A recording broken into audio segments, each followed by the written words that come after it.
Welcome to the Staffing Playbook Podcast, your go-to resource for navigating the dynamic world of staffing and HR. I'm your host, Stephen Farrell. Join me each week as we dive deep into the strategies, insights, and stories that shape the staffing industry. From the latest trends to expert interviews and practical tips, we'll equip you with the right tools and knowledge to succeed in the staffing industry. Whether you're a seasoned professional or just starting out, the Staffing Playbook is here to help you play your best game. Let's get started. 10, 9, 8, 7, 6, 5, 4, 3, 2, 1.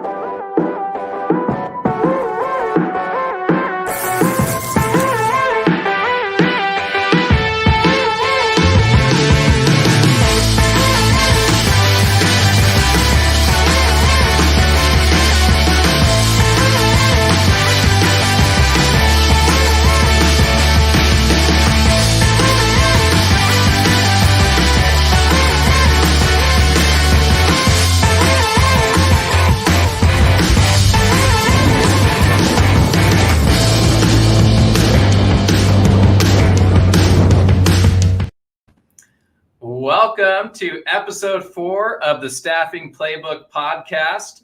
I am your host, Stephen Farrell, and I have a special guest that's joining us today, Genevieve Bourgeois. I slaughter your last name every time. Bourgeois. Genevieve is an integrated marketing manager for Your Employment Solutions. And today our topic is the 4 Ps of staffing from a marketing perspective. So Genevieve is going to introduce herself and tell us a little bit about the 4 Ps in marketing. And then we're going to pivot into the 4 Ps of staffing. So this is an exciting episode. If you're an HR manager, HR leader, a people leader, or a job seeker, you're going to want to tune in. So we are excited to have you today, Genevieve. Why don't you go ahead and introduce yourself and the topic for today's show? All right. Well, thank you so very much for having me on. We've wanted to do this for a long time, so I had to jump at the opportunity. So, all right. When it comes into marketing, one of the basic 4 principles, okay, it's your 4 Ps. You have your product, you have your price, place, and promotion, right? That's okay. Right. So it's pretty simple, pretty easy to kind of go and digest. However, people aren't a product. All right. And so when you first approached me about this, I was like, okay. And I was thinking about it, and we talked about a bunch of different topics, but I actually was out in my garden. I was thinking about it, and I was like, you know what? I got to go back to core principles. What is my why? Why am I in staffing? Right? Yes. What fuels my soul about staffing? Why am I energized every single day? It's because of the people. Yeah. A little bit about my background. I come from a strong hospitality background. So a lot of this actually ties into my core just beliefs and passions. So when it comes to staffing, it is people, passion, purpose, and placement. Yeah, that's fascinating. You know, you and I have worked together in the past. This is something we wanted to do a show together. And you know, you mentioned finding your why. You know, you come from the hospitality background. I come from similar background, retail, and it really is all about the people. And if you don't have your why, you know, Simon Sinek says, don't start with the what or the how, start with the why, then the what, then the how. And we'll definitely, I know you and I are going to share our stories of how we found our why in staffing. But I was really interested about this topic because I understand the 4 Ps of marketing, and I never quite put together the 4 Ps of staffing like you are going to share with us today. But you're right. It starts with people. I think that's number 1, right? Is people. Mm-hmm. We're in the business of people. And when you think about it, we have like 2 sides to one coin. Okay. We have our clients who are people. All right. And then we have our candidates, our talent, who are also people. they both matter in very different ways. And if you don't create a full 360 circle with them, what happens? Yeah. It won't work out. You got to make sure your people are happy on both sides. Yeah. It's, people, we're in the business of people and relationships, and, traditional staffing, you just think, okay, I got a role that I need to fill. I've got a person to fill it. And that's all great and dandy, but there's a lot more nuances to just, hey, I've got a job and I've got a person.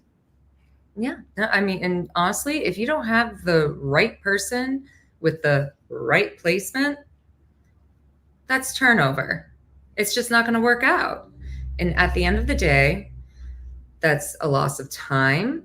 That's a loss of energy. And then unhappy, unhappy candidates, unhappy talent who are like, oh, I don't want to do this because look at what happened last time.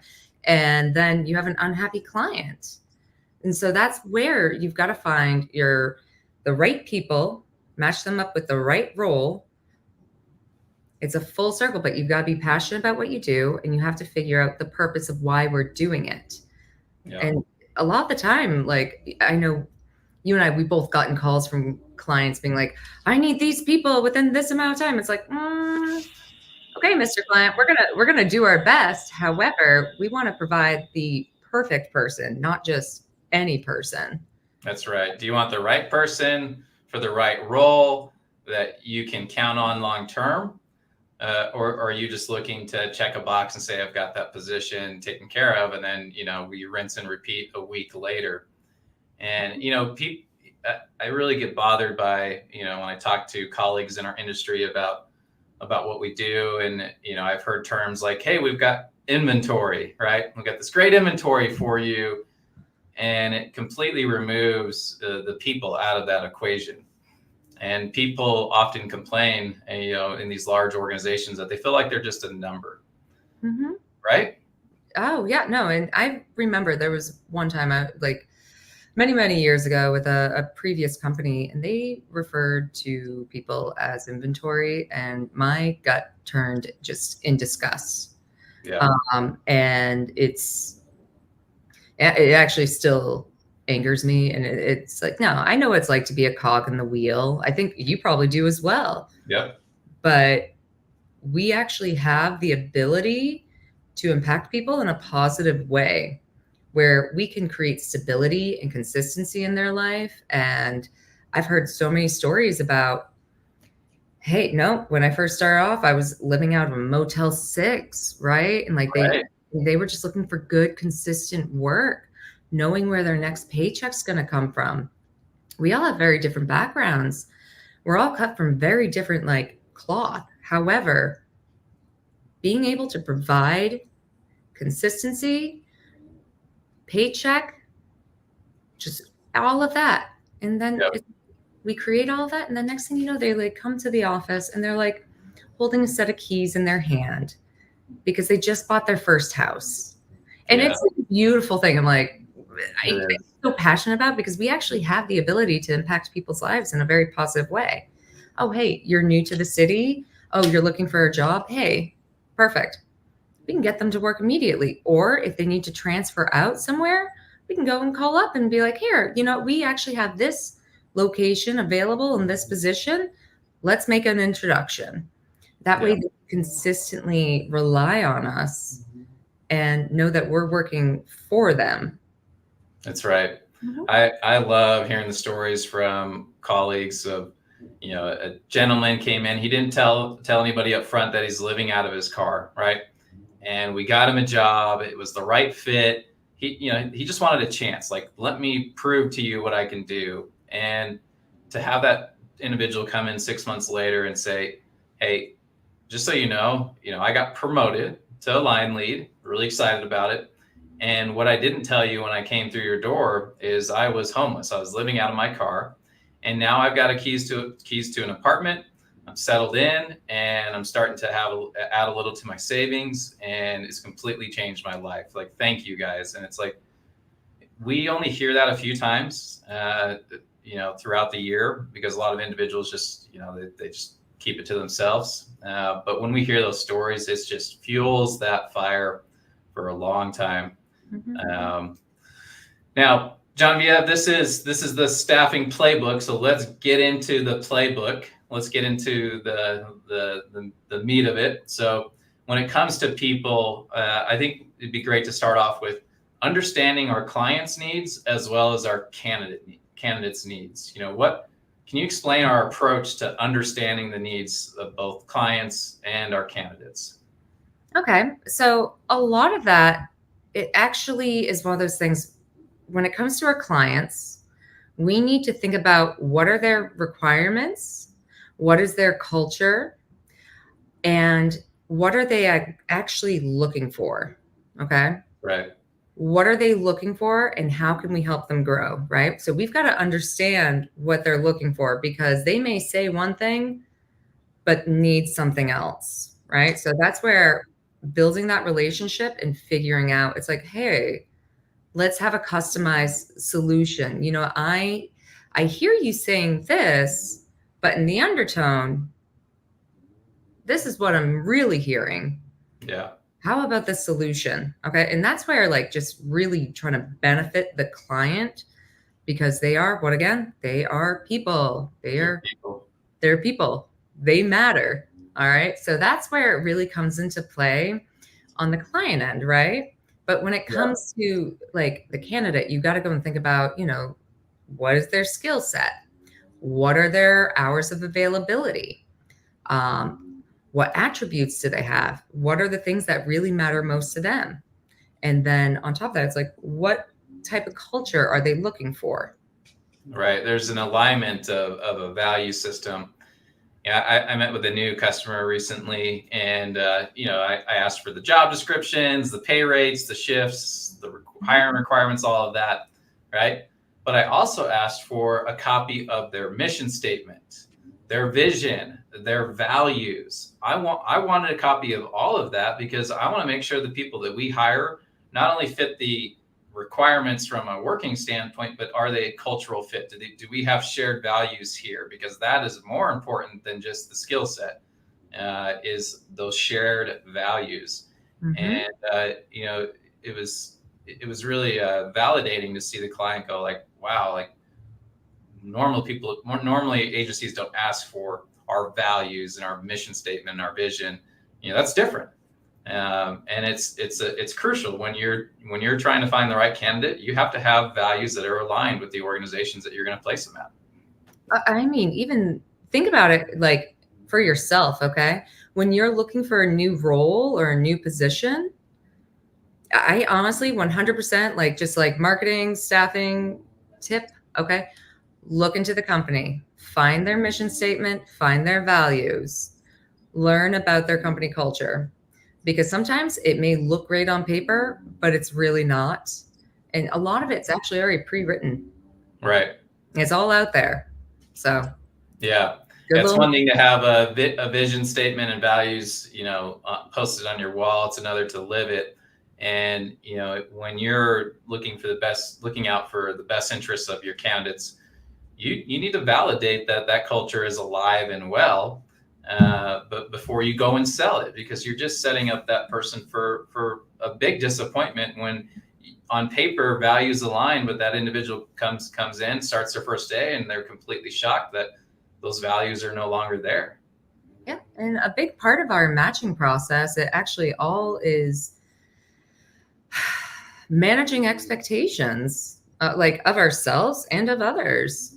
And when I say that, it's like, okay, you're looking at the company culture, how it's going to align, how this is going to work here, how it's going to work over there. But we really have to be very considerate of how they're going to mesh, how they're going to blend in, Yeah, who's going to fit what need. that's right. Mm-hmm. Yeah, and I've seen people struggle with like you've got an individual that doesn't quite fit all of the cultural expectations, but they have just this uniqueness to them that we need to be on the lookout for.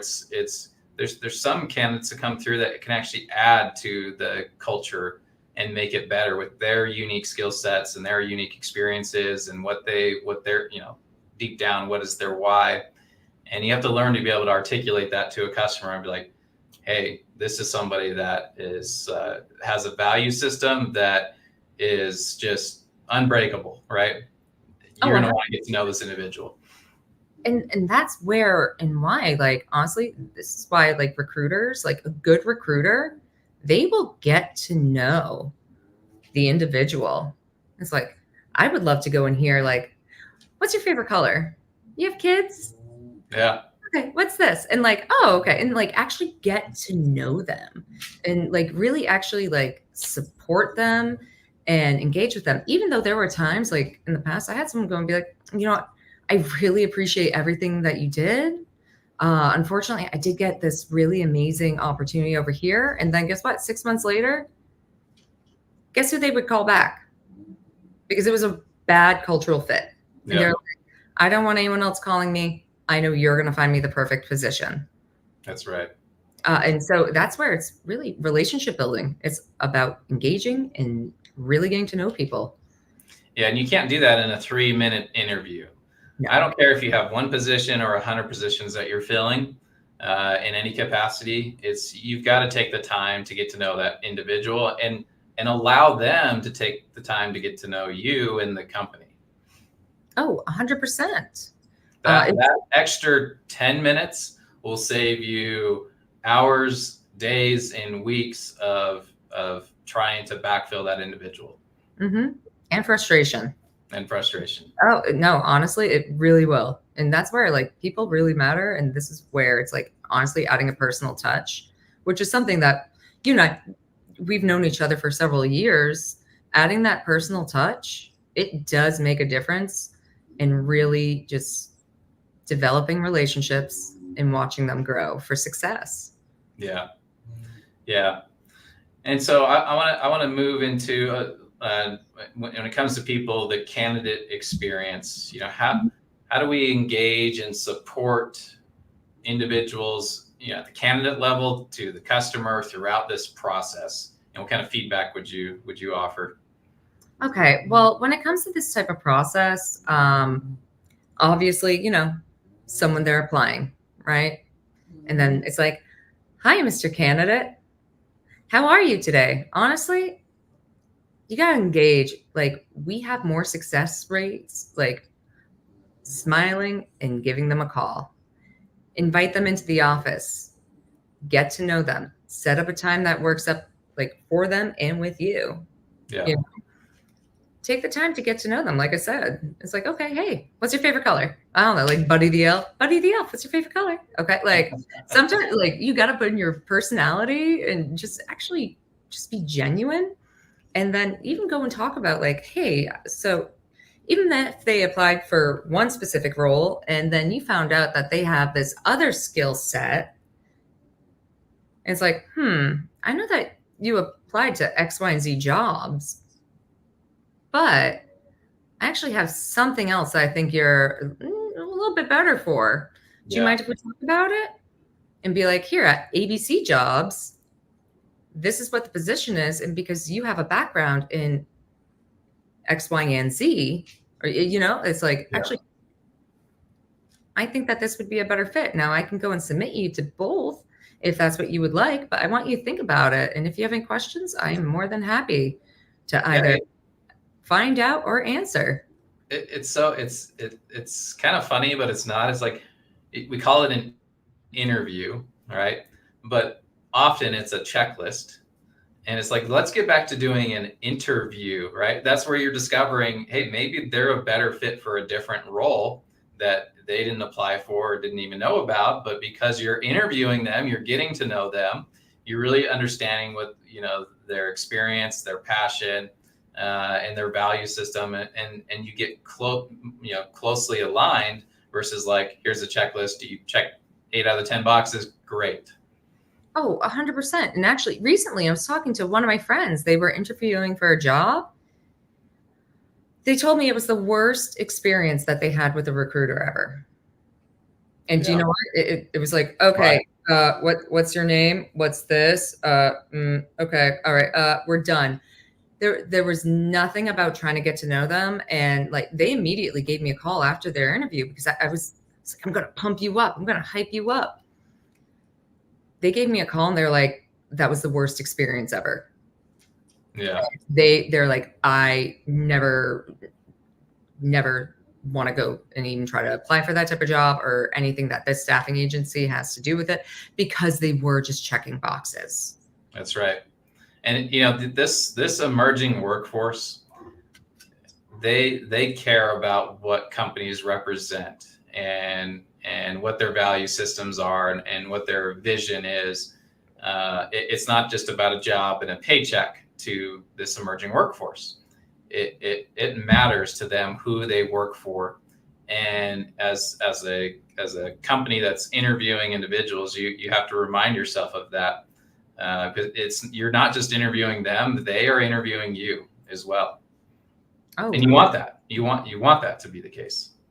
100%. And one of the things, if you're ever interviewing, it's like always have questions lined up, okay? Because I think so many people, when they are an applicant, they forget that they are also interviewing. Okay, they're also interviewing the company to see if it's going to be a good fit for them. And That's so, right. Yeah, that's so why as an applicant, right, you need to come prepared to also interview the company you're interviewing for. Oh, 100%. Yeah. All right. Well, anything else you want to hit on with people before we move into passion? I don't know. Anything else you want to ask me about? Because I've worked with you, it's just people do matter. Your colleagues matter, and it's so neat when you're part of an organization where people truly matter at all levels of the organization. And so, if you have a turnover problem, look at your people. Start there. Start with yourself. If you're in that leadership role where you're responsible for some of these people, maybe it starts right here with you. Yeah. And I mean, I've had to deal with it in the past. And sometimes you have to go and look internally, like in the business and yourself, and really question. It's like, okay, what is the consistent theme of what's happening here? And sometimes it could be one player. Sometimes you got to rewrite the playbook. That's very true. All right, so let's move on to passion. Passion is something that's going to drive both recruiters and candidates towards a successful placement. So tell me a little bit about, what does passion mean to you, and what does it mean to connect people with the right opportunities and help influence those daily operations? Okay. So for me, like passion, it gets back to like just fueling your soul. All right. And obviously I'm very, very enthusiastic about this. And when it comes to staffing, like you've got to have a genuine love of wanting to see people grow. Especially because it can be growing a business. It's growing like their values, their mission, everything. It's just passion. It's motivation. It's why we get up in the morning. And honestly, if you pick up the phone, hey, we'll go back to what I was just talking about, my friend's interview. Hey, hi, how are you? Okay, your name is blank, blank, blank. Okay. Your name is. Okay. That person had no enthusiasm. They had no passion. They clearly, I don't know, there was a lack of commitment there. And passion, it's one of those things like you gotta realize why you wake up every day. And I mean, for myself, I still remember the first time like I called a candidate. I was like, you got hired. Okay. Like, and I'm still like, I'm still like grinning. Okay. Like my cheeks hurt so much because I was just so happy. And I was just waiting. I was like, oh my gosh, guess what? You got your dream job, or you got this, or like, but I still remember that. And so you got to think about like the highs, and every once in a while, not everything's going to work out, but that's where like, you got to be passionate about connecting the right individuals with the right opportunities. Because like I said before, we have the opportunity to change people's lives. Absolutely. And like, for me, I'm like, that's just a point of passion.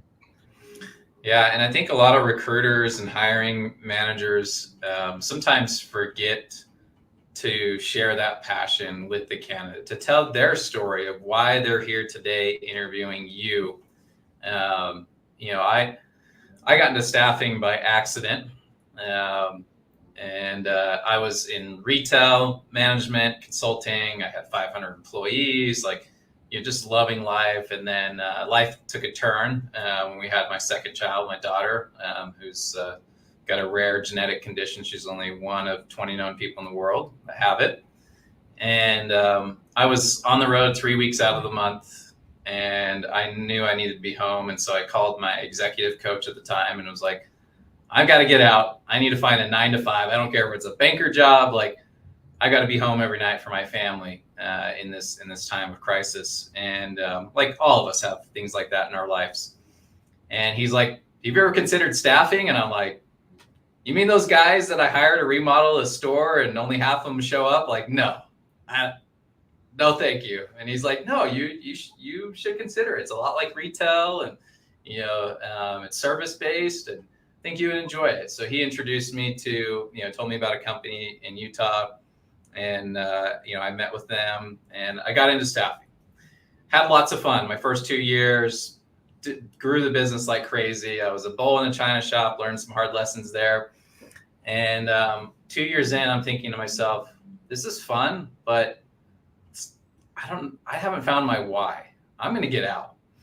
And so I'm starting to put some fillers out there over the next couple of months. And then this thing called COVID just came out of nowhere, and the country got shut down. And I'm thinking to myself, I am going nowhere. I'm staying put. Like, this is too crazy. But I still didn't find my why. So it was really unfortunate that, here I am in an awesome industry doing well, but I haven't found that passion.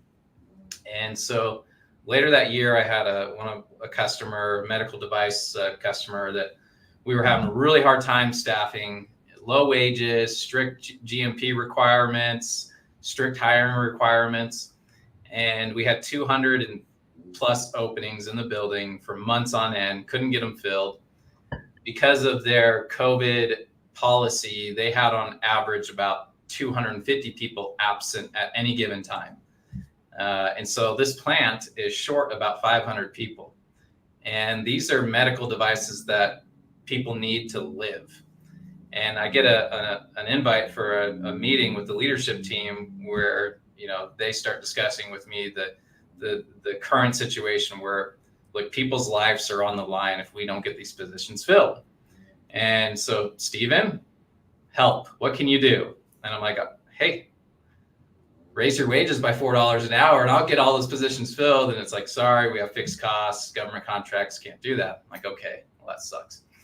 And so I get off of that call, and that was the first time in my adult career that I just broke down and cried after a meeting like that. Like, I get out of a meeting upset, try to figure things out, but first time I just started crying. I just felt like the world was coming down on top of me, and I felt like I was responsible and I'm accountable to fixing this, and I need to figure it out. And so I wrestled with it all night, met with my team the next morning, and I shared the information with them. And I'm like, guys, we got to figure this out. Like, I don't care if we have to shuttle people from the moon, like, let's figure this out. And one of my managers was like, I wish we could shuttle people from another state. And I'm like, let's talk about that. And we're looking at different states, and Wyoming, right next to Utah, big industries, oil, mining, and gas. They were still lights off, shut down. And so I called the branch manager there in Wyoming, and I'm like, hey, here's what we're doing. Here's what we're thinking. Here's $15 an hour, like, put people on a shuttle, stay in a hotel. Like, how many people do you think you could get us? And she's like, I can get you 1,000. And I'm like, whoa, okay, there we go. So we figured all that out. And I went back to this medical device company and I said, look, I can get you the people that you need. We're going to shuttle them in from Wyoming, put them up in a hotel, give them a per diem, all of that. It's going to cost you $220 per day per person, plus their wages. And so these are travel expenses separate from wages. So companies can justify those with different, tax laws. And they were on board. And so the next 6 months, we were shuttling people from Wyoming every single day. And we hedged off a major crisis.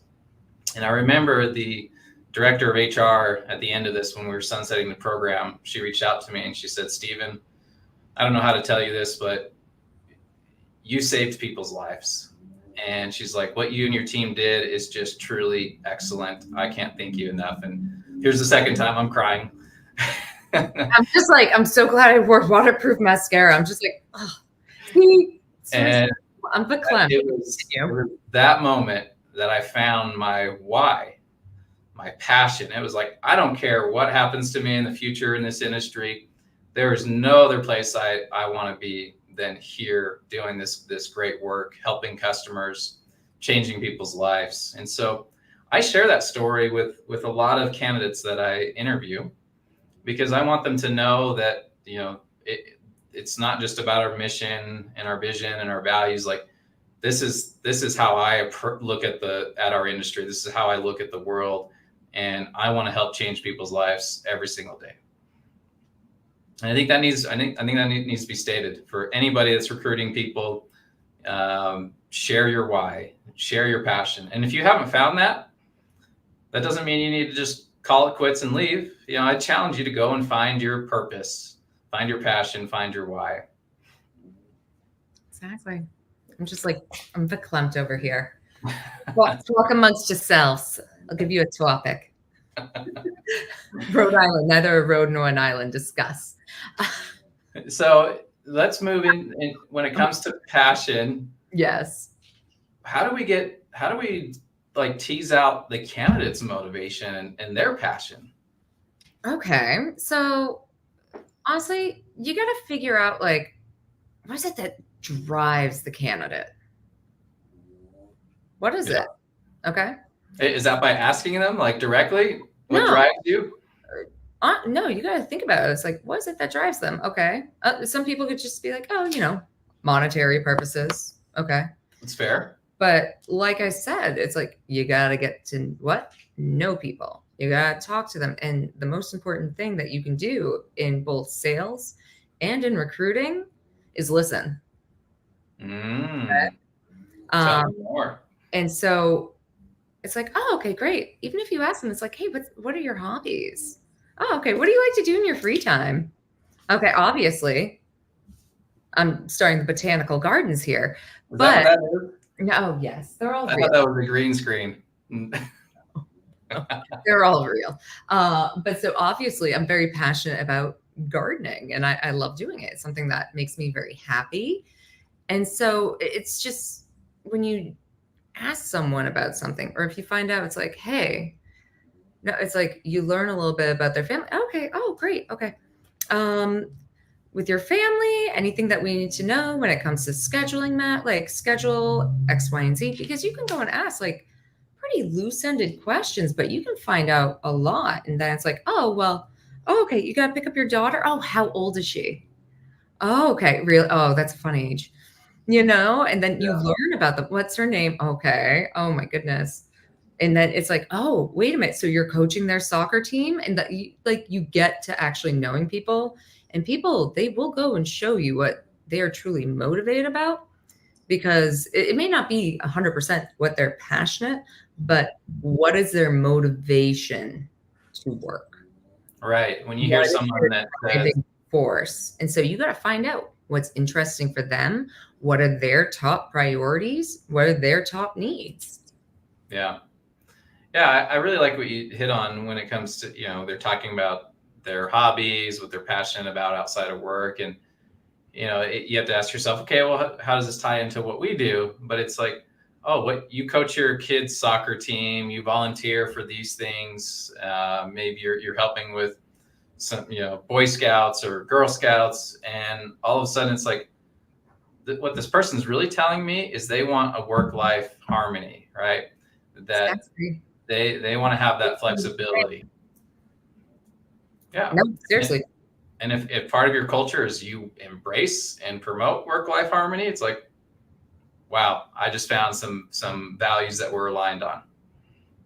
100%. And what, it takes an extra 2 minutes, you know, that's all it really is. And Yeah. I encourage you, like you said, take that additional 10 minutes, Yeah. because what's motivating a candidate is what's going to drive them. And that's why they're there. They have a motivation, they have a need. Get to know them. And Yeah. that's where I've always been passionate. It's like, oh, okay. But anything else? What's your favorite color? Okay. Like actually getting to know people. Yeah. Yeah. Like if you ask me my favorite color, most of my life it was blue, and now it's purple. Yeah. Because it's my daughter's favorite color, and it was the second color that she could only say in her vocabulary. First one was yellow, and now it's purple. And so everything in the house was yellow. Now everything's purple, even her hair, and we love purple. I'm like, that's just too adorable. But like, I'm like, don't make me do this. But yeah, I think finding passion in what you do and being able to share that. Also, as an organization, what are you passionate about? What are we working on? And seeing how that aligns with the candidate with what they're passionate about. And there's some values that we can align on, and that brings you one step closer to having a long-term committed individual that wants to help you reach your goals, and as well as their own.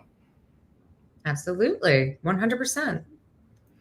All right, so we did people, passion. The third 4 P's of staffing from a marketing perspective is purpose.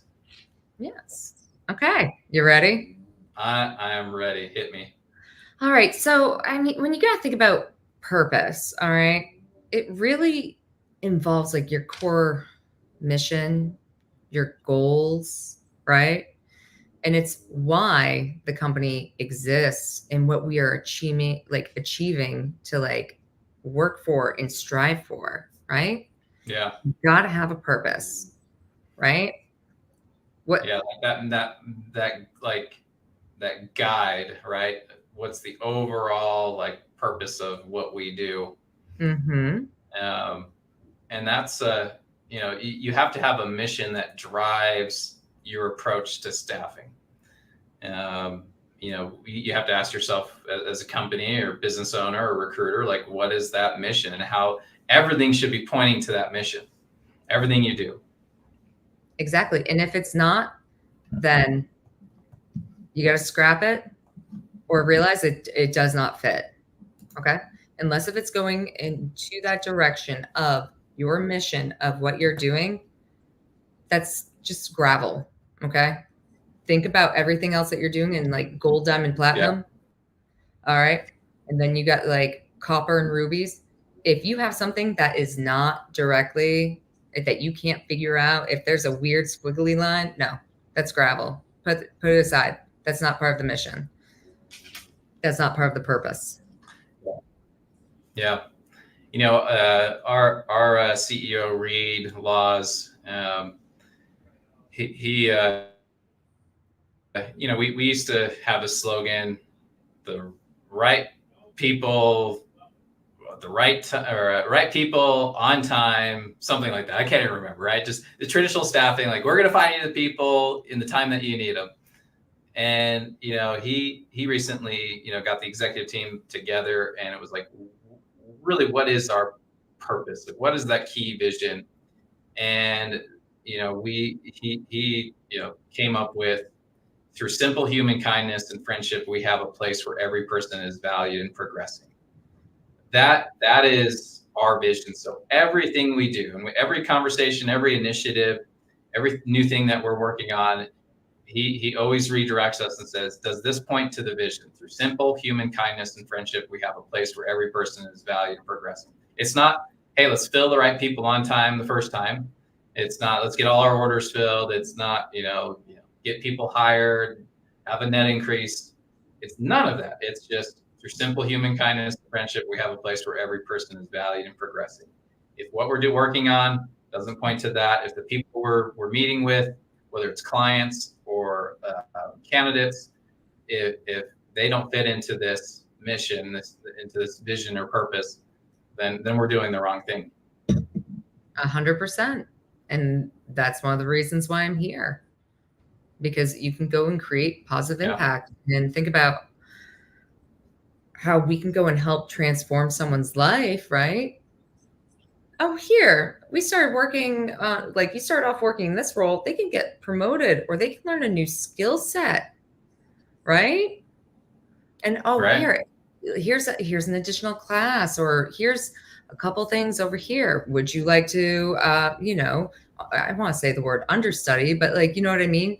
Follow and learn. Okay. Like in that way, you can go and help transform someone's skill level.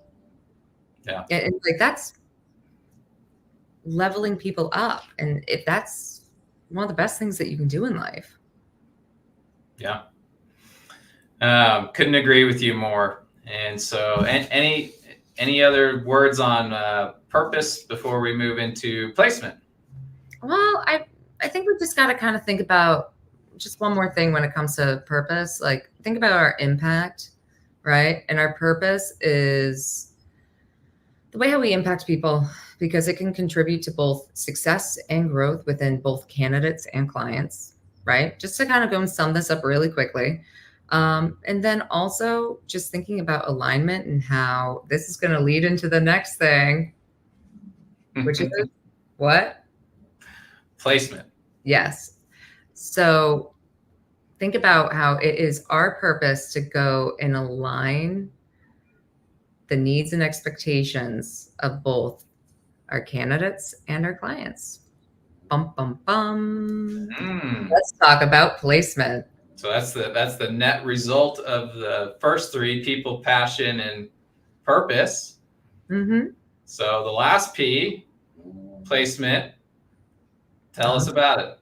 All right. So when you go and you think about placement, you got to think about just the strategic and effective positioning of what we do with our candidates and how it impacts and contributes to the overall value for our clients as well, right? Yeah. And you want to ensure that you have your candidates in the right position, in the right place, and that they're successfully placed in a position that matches their skill set, their career goals, and their culture goals, like things that really matter to them. Yeah. Because how do you prevent turnover? You want to keep your people happy. You want to keep them happy. Yeah. Yeah. It's very strategic. It's got to be beneficial for both parties. It's not just a one-way contract. This is a contract between a company and an individual, and it goes both ways. And you have to be aligned. When it comes to the staffing strategy of placement, it's after you find the right person, it also matters how you place that person, right? The efficiency in that process.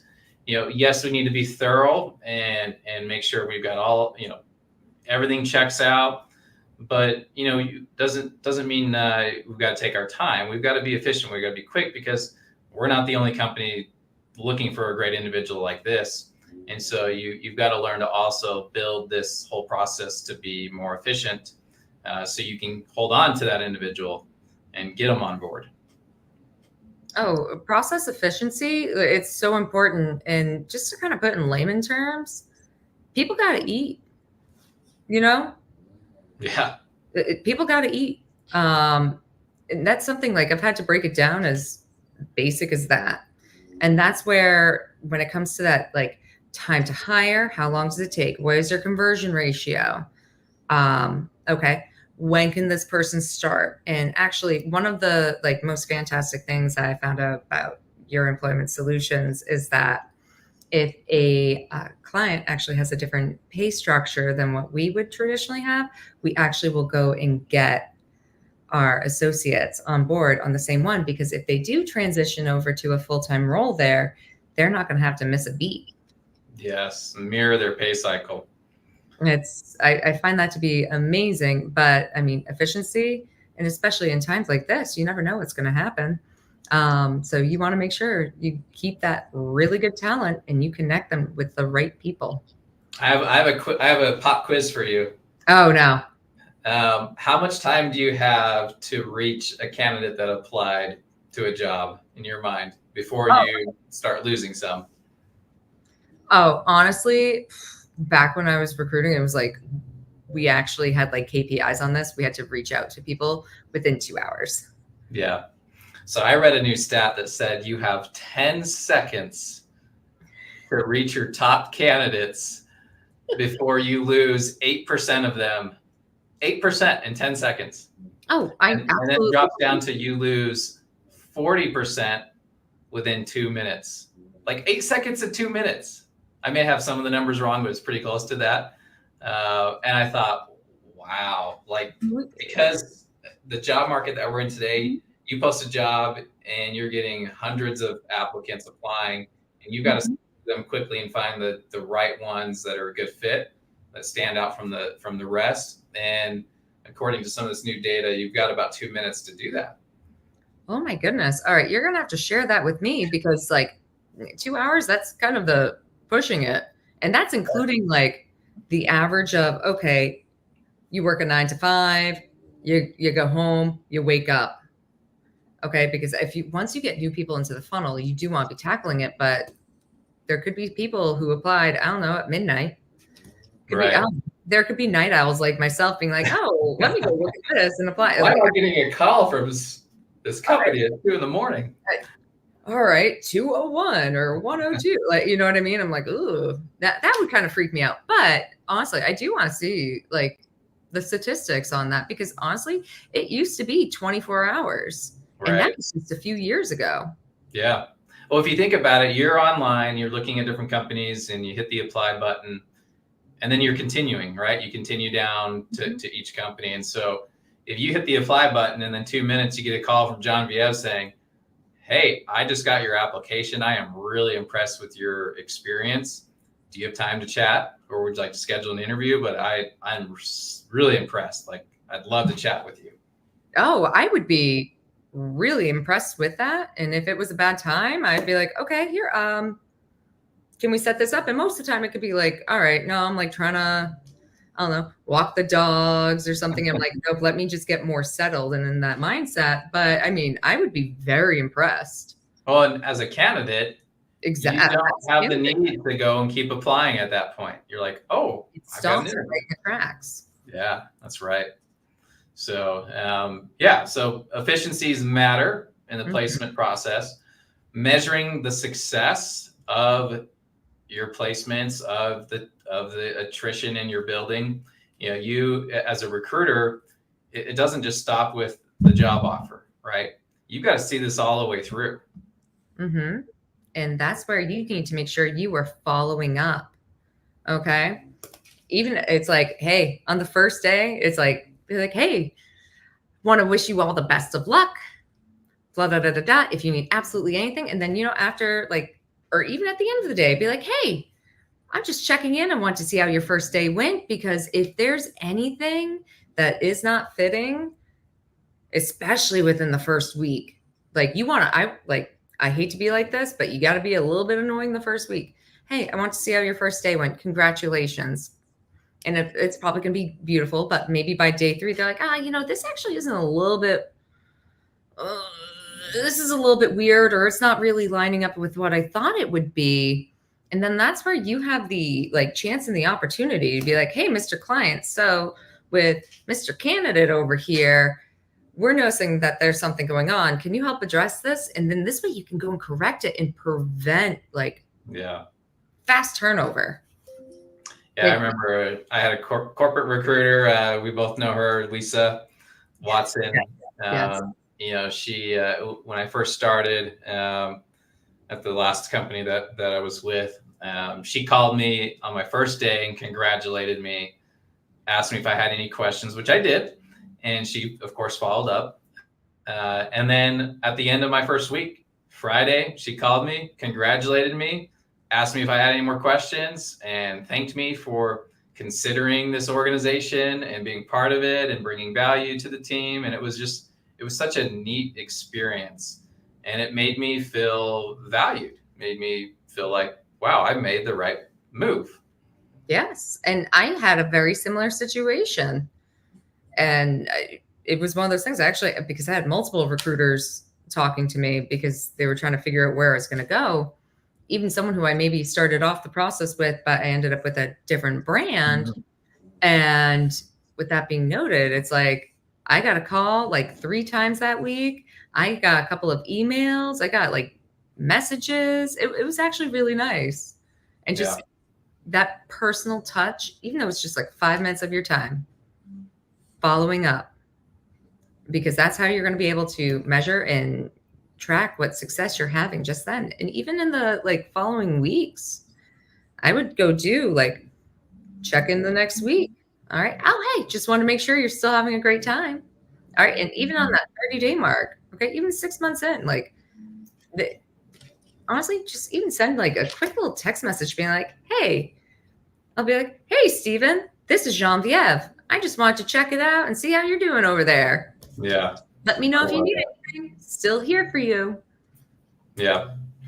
Yeah. That's the last piece of the puzzle when it comes to the 4 Ps is the placement is, that is just because you place them, it's your job isn't done as a recruiter. Like you've got to make sure that they are set up for success and there's ongoing support. And even though you're not their direct supervisor, you're not their trainer, it's like you still need to give them that support and congratulate them and let them know that you're in their corner rooting and you continue to check in with them throughout the next year and beyond.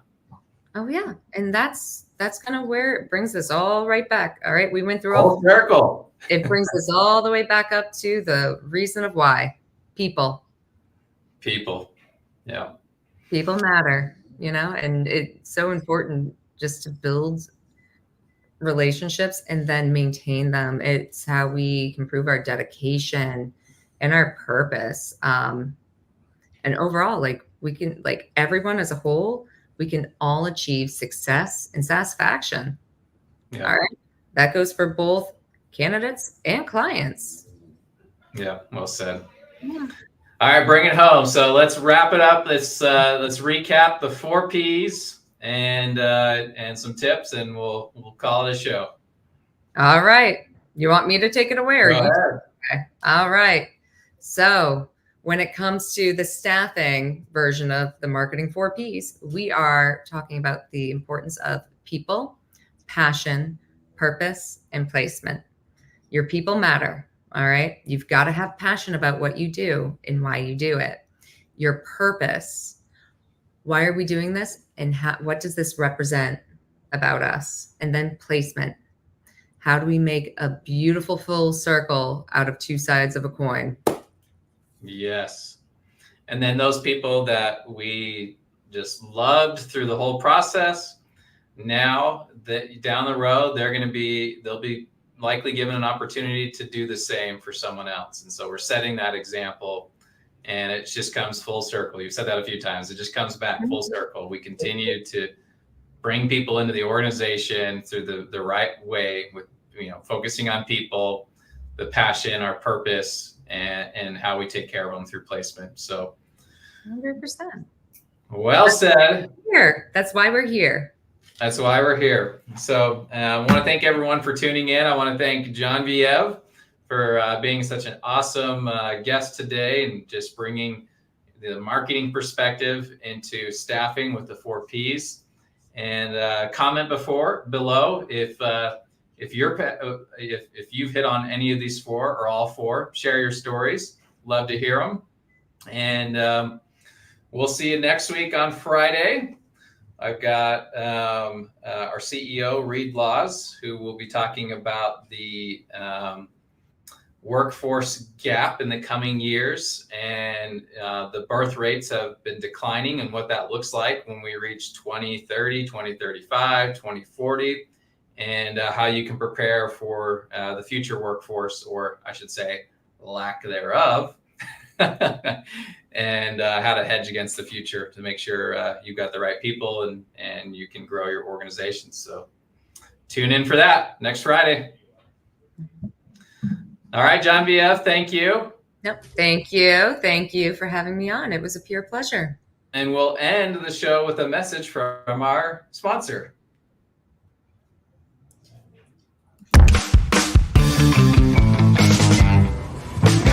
Six months ago, I get a call from Steve Farrell, who wants to talk about partnering with Yes for our labor needs. It would change your approach to staffing. I told him I've already used multiple agencies and have had headaches with each one. So my approach to staffing is just fine. With multiple agencies, we thought we had our staffing needs covered. Hey, the agency employees didn't show up, so we're short on staff again. I'm sorry. Bupkis. Curses. Fetch. Hey, an agency sent an employee. Do you have production experience? I've produced YouTube videos. I'm hungry. When's my first break? This is not sustainable. If you want happy customers and a healthy business, something's gotta change. So yes, we tried Yes.